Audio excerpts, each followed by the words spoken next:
to sa ano, kawayan.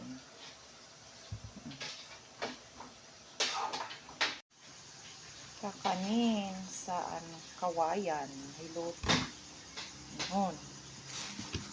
Ano siya.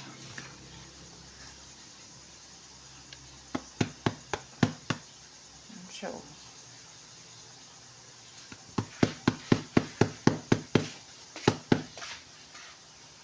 Ang style niyan, binibiyak sa gitna.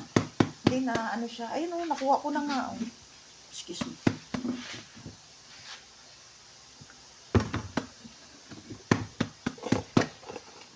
Tak mo lang to, eh.